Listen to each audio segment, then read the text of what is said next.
पटरी पर ट्रेन दौड़ रही थी।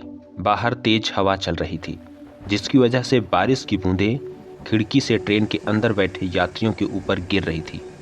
कोई आपस में बात कर रहा था तो कोई बदले इस मौसम के मिजाज पर चर्चा कर रहा था। तभी ट्रेन को एक जोरदार झटका लगा और पूरी की पूरी ट्रेन समुद्र में जलमग्न हो गई।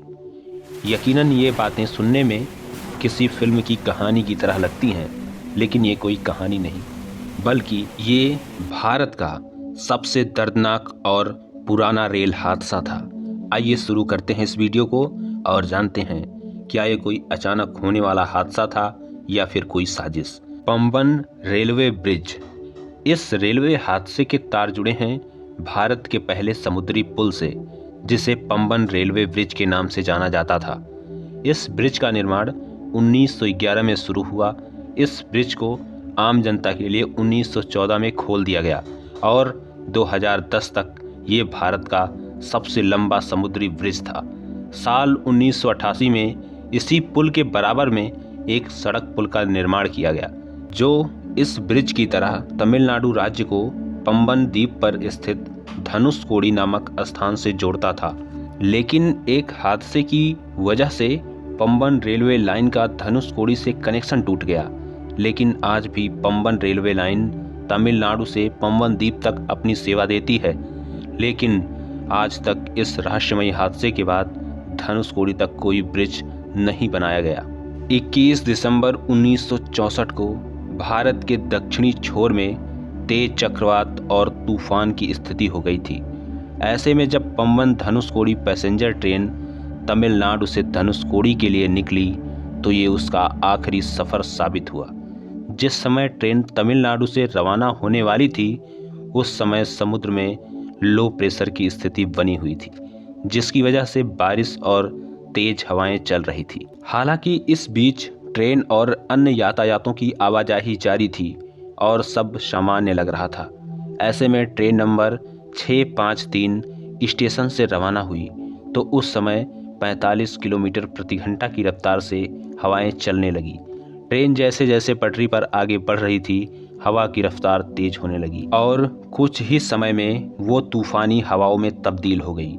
ऐसे में लोको पायलट को सिग्नल मिलना बंद हो गया और उन्होंने सुरक्षा के लिहाज से ट्रेन को बीच में ही रोक दिया। लेकिन काफ़ी देर तक कोई सिग्नल ना मिलने पर लोको पायलट ने आगे बढ़ने का फैसला किया। ट्रेन को ज़्यादा समय तक पटरी पर रोकना किसी हादसे को न्योता देने जैसा था। लोको पायलट ने हिम्मत दिखाई और सीटी मारते हुए तेज हवाओं के बीच धीमी गति से आगे बढ़ने लगे। लेकिन इसी बीच तूफान की स्पीड 280 किलोमीटर प्रति घंटा हो गई। ट्रेन में सवार कुछ यात्रियों ने खिड़की बंद कर ली तो कुछ इस बदले हुए मौसम के मिजाज का आनंद लेने लगे। जब ट्रेन समुद्र में बने पंबन रेलवे ब्रिज पर पहुंची तो स्थिति और भी भयानक हो चुकी थी। चारों तरफ घनघोर अंधेरा छा गया था। यहाँ भी लोको पायलट बिना किसी सिग्नल के ट्रेन को रोकने की बजाय आगे बढ़ना ही सही समझा।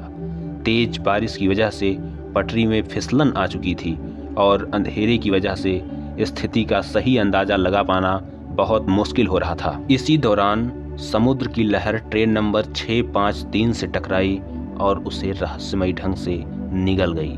ट्रेन में 6 डिब्बे मौजूद थे जो समुद्र से टकराने की वजह से पूरी तरह तहस नहस हो गए। तूफान इतना भयानक था कि स्थिति सामान्य होने पर भी किसी को ट्रेन नंबर 653 का एक पुर्जा तक नहीं मिला। रेलवे की माने तो इस हादसे में 110 यात्री, 5 रेलवे कर्मचारी, कुल 115 व्यक्तियों ने जान गंवाई थी। लेकिन रेलवे के ये आंकड़े सिर्फ टिकट लेकर सफ़र करने वाले व्यक्तियों तक ही सीमित था, पर कुछ ऐसे भी लोग यात्रा कर रहे थे जिन्होंने ना ही टिकट ली थी और ना ही मृतकों की लिस्ट में उनका नाम था। इसलिए ऐसा माना जाता है ट्रेन नंबर 653 में जान गंवाने वाले लोगों की संख्या लगभग 200 के करीब थी। समुद्र इतना विशाल है कि उसमें बहने वाले यात्री और ट्रेन का कोई नामो निशान नहीं मिला। आप जिस भी भगवान को मानते हो उनसे प्रार्थना करिएगा ऐसा हादसा किसी के भी साथ दोबारा ना हो, जिसमें उसके परिवार वाले उसे आखिरी विदाई भी ना दे सकें। आपको वीडियो कैसा लगा कमेंट में ज़रूर बताइएगा। लाइक और सब्सक्राइब करते जाइएगा। जिससे वीडियो आते ही आपको पता चल जाए।